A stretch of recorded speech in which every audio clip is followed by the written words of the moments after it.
Hello my friends and welcome back to my channel. Today, I want to chat with you about soul body breath. Soul body breath is my signature breathwork methodology. We use conscious connected breathing, we use a very activating breath, we use breath retentions, and we weave that in with music that guides you on a beautiful journey. It immerses you in the experience. We weave in somatic healing practices to help you build safety within your body before you step into a powerful breathwork journey, and quantum meditation, which is again my signature way of meditating for co-creation, for stepping into the field of possibility. Now, soul body breath is a powerful practice. Some of my students, people coming to my classes, have really experienced profound transformation from developing a relationship with their breath by doing this sort of breath work. You know, we're doing a lot, like brainwave states are changing, there's a lot happening biochemically in the body.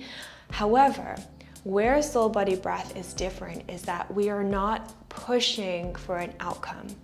There is no expectation for having a cathartic release, or, you know, a lot of the breathwork schools that we see today, there's like body shaking, there's trauma release, there's all of these things happening, which can be very beautiful in the right setting with the right people, you know, the right facilitators who are trained to take you on that journey. But in soul body breath, we do things a little bit differently. So let me tell you about the 3 principles we have, not just for soul body breath, but for any of the work that I do with my energy coaching or anything additional. The first is slow, steady, and sustainable growth. When we are working with the nervous system in such a way that breath work is, the nervous system needs to have time and space to feel good about where you're taking it. It needs to be on board with whatever progress you're making, whatever change you're making, your transformations. And that happens through slow, steady, and sustainable growth. And that means that we don't push ourselves so far past our boundaries that we're, you know, slung into dysregulation, but we actually titrate and we keep checking back in with ourselves and like, where am I at now? Okay, can I go a little bit forward? Do I need to come back? Where is my stretch? Where is my edge? And start to grow that window of tolerance and that comfort zone.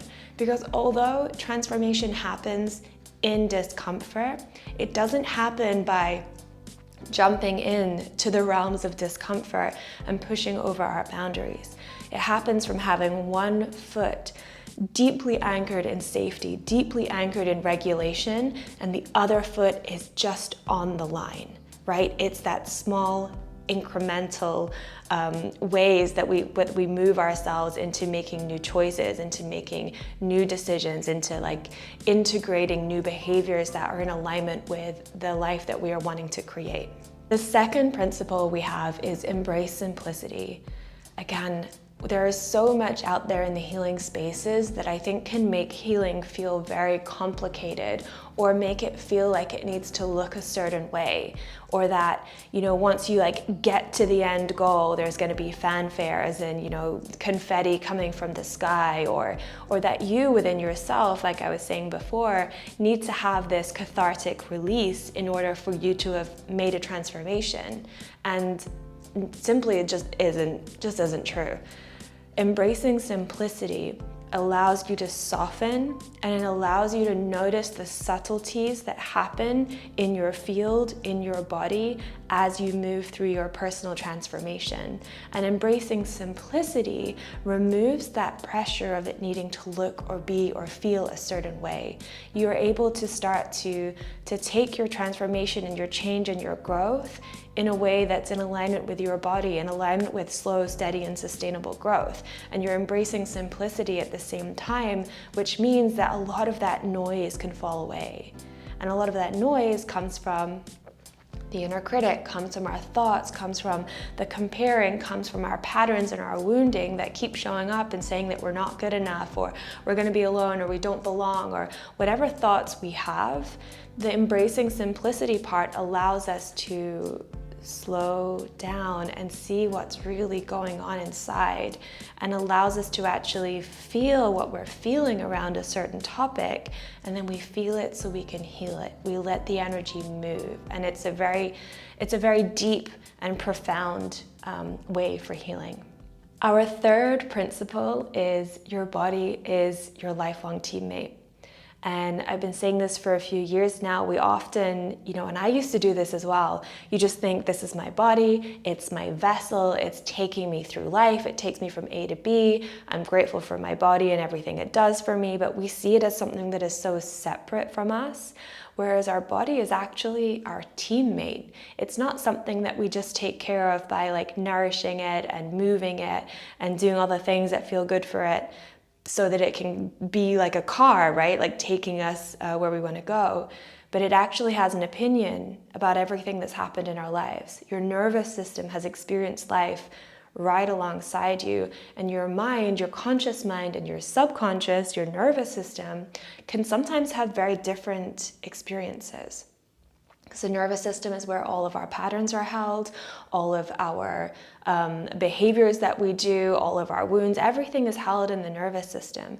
And so until we can go in and actually begin to look at what's happening from the lens of the observer, and then to be able to be with that so we can move it, there's going to be a disconnect between the conscious and the subconscious. And maybe you've experienced this before, right? Where like your mind is like, yeah, absolutely, let's go, let's do this thing, but your body is kind of closing, right? And you feel maybe the tightness across your chest, or you can literally feel your shoulders shrug down and you kind of like pull away. That's because there's something happening in your body, in your subconscious, that is saying this is not the right space for us to go to. And so having your body as your lifelong teammate means building trust and safety within yourself first, letting your mind trust your body and your body trust your mind, so that your body can be just as big of a decision maker as your mind is. And when it comes to like creating your dreams, for following, the big dreams that you have, I want to make this much money, I want to have this popularity, I want to have whatever it is, or I want to have a house in the middle of the woods somewhere. Maybe they're not here yet because your body isn't fully on board with that. Because to actually have that feels unsafe. And so creating this relationship where your body is your teammate, it starts to harmonize everything that is happening within you. It starts to build this beautiful relationship where, yes, the mind might still, the egoic mind might still say, I want to make this much money or I want to do these things, but the body can actually be like, okay, well, this is where I'm at right now. So like, I want this, like I'm so here for this, but this is where I'm at right now. And they can start to collaborate and come together and compromise a little bit as you use slow, steady, and sustainable growth to edge your way into those dreams that you desire. And so how this interplays with breath work and with soul body breath is that the breath is an access point. It's like a little hack that we get to enter into the subconscious, to begin to move things that are in there that maybe we didn't see before, to be able to release stagnation and release energy and start to be able to create our lives with that sensation of knowing that your body's in trust, that sensation that your body is safe, and start to create from that quantum field, especially with soul body breath, where limitless possibilities lie. And we start to tap into new ways. And we're bringing the mind and the body together as we do that. So just wanted to share that today about soul body breath. I am so happy that you're here. If this sounds interesting for you, soul body breath is a trauma-informed practice, and we have free monthly community breath circles online. And I know we're all a little bit done with being online and the Zoom calls and all of the things. However, as a woman who lives in Germany, who has people across the world, this is the best way that I feel I can offer service to the community. So we are having our monthly community breath circles. I would love to see you there, and I would love for you to reach out if you have questions about what we're doing, or if this is the right practice for you. Make sure you check out the contraindications and all of that kind of stuff, so that we can make sure when you do step into the space, you're feeling really good, you know that you are held and supported, and you know that it is the right place for you to be, or you know that I'm going to offer you an alternative way to breathe or give you something different to do, but still be in that collective energy. Thank you so much for listening to this video. I would love to hear what you thought. Leave a comment below, the thumbs up, all the things that the YouTube does. That would be amazing. And I wish you the most beautiful day.